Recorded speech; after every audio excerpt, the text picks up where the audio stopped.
오늘 본문은 창세기 5장 1절에서 32절까지입니다. 이것은 아담의 계보를 적은 책이니라. 하나님이 사람을 창조하실 때에 하나님의 모양대로 지으시되 남자와 여자를 창조하셨고, 그들이 창조되던 날에 하나님이 그들에게 복을 주시고 그들의 이름을 사람이라 일컬으셨더라. 아담은 130세에 자기의 모양 곧 자기의 형상과 같은 아들을 낳아 이름을 셋이라 하였고, 아담은 셋을 낳은 후 800년을 지내며 자녀들을 낳았으며 그는 930세를 살고 죽었더라. 셋은 105세에 에노스를 낳았고, 에노스를 낳은 후 807년을 지내며 자녀들을 낳았으며 그는 912세를 살고 죽었더라.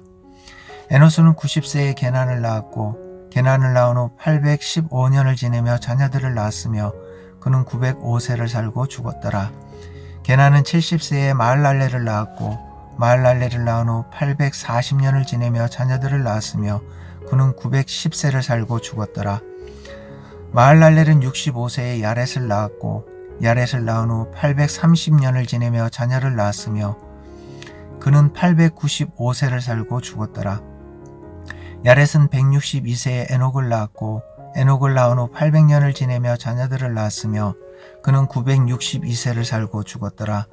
에녹은 65세에 무드셀라를 낳았고, 무드셀라를 낳은 후 300년을 하나님과 동행하며 자녀들을 낳았으며 그는 365세를 살았더라. 에녹이 하나님과 동행하더니 하나님이 그를 데려가심으로 세상에 있지 아니하였더라. 무드셀라는 187세에 라멕을 낳았고, 라멕을 낳은 후 782년을 지내며 자녀를 낳았으며 그는 969세를 살고 죽었더라. 라멕은 182세에 아들을 낳고 이름을 노아라 하여 이르되, 여호와께서 땅을 저주하심으로 수고롭게 일하는 우리를 이 아들이 아니하리라 하였더라. 라멕은 노아를 낳은 후 595년을 지내며 자녀들을 낳았으며 그는 777세를 살고 죽었더라. 노아는 500세 된 후에 셈과 함과 야벳을 낳았더라. 아멘. 아담의 계보는 하나님부터 시작합니다. 하나님이 사람을 창조하실 때 하나님의 모양대로 지으시되 라고 말합니다. 이로부터 알 수 있는 사실이 있죠.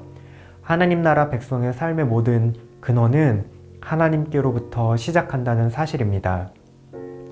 이 사실을 기억한다면 우리는 하나님 앞을 떠나서는 살 수가 없습니다. 하나님께서도 우리 없는 하나님 나라는 원치 않으시나 봅니다. 우리에게 찾아오시며 우리와 언제나 동행하기를 원하십니다. 그것을 단적으로 알 수 있는 사실이 오늘 계보에서 에녹과 300년이나 함께 하시고 마침내 에녹을 하나님이 데려가신 것을 통해서 알 수 있죠. 오늘 말씀을 통해서 에녹과 동행하신 하나님이 우리와도 얼마나 함께하기를 원하시는지 그 마음을 함께 발견하게 되기를 소망합니다. 세상 문화는 하나님의 이름과 존재를 지우고 싶어 합니다. 이미 가인과 가인의 7대 후손들이 하나님 앞을 떠나서 어떻게 살았는지 어제 말씀으로 함께 살펴보았습니다. 하나님이 주신 말씀과 언약은 잊어버리고 자신이 원하는 욕망을 따라 자신이 원하는 문화를 생산해냅니다. 창세기 4장에 가인의 7대 후손의 삶을 요약하면 다음과 같습니다. 가인은 하나님 앞을 떠났습니다. 자신의 나라와 문화를 세웠습니다. 라멕은 두 아내를 취했고 살인했습니다. 하나님은 그렇지만 아담에게 다시 자녀를 주십니다. 셋을 낳고 셋도 아들을 낳습니다. 그때부터 비로소 여호와의 이름을 부릅니다. 하나님 앞에서 살아가기 시작합니다. 하나님은 기꺼이 하나님이 택한 백성들 가운데 찾아오십니다. 가인의 7대 손들과는 반대로 셋의 7대 손들은 그들을 찾아오신 하나님과 동행합니다. 그 절정에는 에녹이 있습니다. 이처럼 셋의 7대 후손들의 삶을 요약하면 다음과 같습니다. 셋의 자녀들은 여호와의 이름을 불렀습니다. 하나님은 그들에게 찾아오시고 그들은 계속해서 하나님과 동행했습니다. 마침내 하나님은 에녹을 데려가 영원히 함께 하셨습니다. 오늘 말씀에서는 하나님과 동행했다고는 말하고는 있지만 구체적으로 어떻게 동행했는지는 말하고 있지 않습니다. 이들은 어떻게 하나님과 동행하며 살았을까요? 우선 여기서 동행하다라는 표현은 기본적으로 함께, 지속적으로 계속해서 걷는 그림을 말합니다. 그럼 어떻게 에녹은 하나님과 함께 걸었을까? 우리는 신약을 통해서 그 모습을 조금 유추해 볼 수 있습니다. 먼저 갈라디아서 5장 25절입니다. 만일 우리가 성령으로 살면 또한 성령으로 행할지니. 여기서 행한다는 말이 바로 줄을 맞추어 걷는다라는 의미입니다. 마치 군인이 행군할 때 앞사람과 줄과 발걸음을 맞추어 걷는 그런 모습입니다. 성령님께서는 우리에게 살아갈 생명을 주셨습니다. 이 생명을 따라서 성령님의 인도하심을 따라 발 맞추어 걸어가는 모습입니다. 또한 유다서 1장 14절에서는 에녹의 모습을 이렇게 말합니다. 아담의 7대손 에녹이 이 사람들에 대하여도 예언하여 이르되. 에녹은 성령께서 주시는 말씀을 받아가지고 세상 사람들에게 말씀을 전했습니다. 자, 이 모습을 종합해보면 하나님과 동행하는 모습은 이렇습니다. 하나님이 그분의 백성과 동행하기 위해 찾아오십니다. 그리고 말씀을 주십니다. 하나님의 백성들은 말씀을 따라 성령님께 발 맞추며 살아갑니다.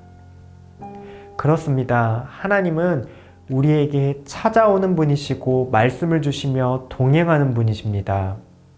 끝으로 하나님과 동행한 에녹의 인생을 히브리서에서는 이렇게 평가합니다. 믿음으로 에녹은 죽음을 보지 않고 옮기었으니 하나님이 저를 옮기심으로 다시 보이지 아니하니라. 저는 옮기우기 전에 하나님을 기쁘시게 하는 자라는 증거를 받았느니라. 믿음이 없이는 기쁘시게 하지 못하나니 하나님께 나아가는 자는 반드시 그가 계신 것과 그가 자기를 찾는 자들에게 상 주시는 이이심을 믿어야 할지니라. 오늘도 우리 하나님은 우리에게 말씀으로 찾아오십니다. 그리고 우리와 함께 동행하고 싶어 하십니다. 바로 그 하나님께서 우리 삶의 모든 근원이시고 우리 계보의 시작이십니다. 이 사실을 우리가 믿으며 하나님을 기쁘시게 하는 하나님의 기쁨이 되는 청년 가족들 되기를 바랍니다. 오늘 말씀을 기억하며 기도하시겠습니다. 하나님, 말씀으로 우리에게 찾아오시는 하나님이 우리와 함께 계심을 반드시 믿게 하옵소서. 그래서 말씀 앞에 순종하고 믿음으로 살아가며 하나님께 기쁨이 되게 하여 주시옵소서. 하나님은 오늘도 우리에게 찾아와 말씀으로 우리의 마음 문을 두드리십니다. 믿음으로 하나님의 말씀 앞에 발 맞추며 동행하는 그런 승리하는 하루 되시기를 바랍니다.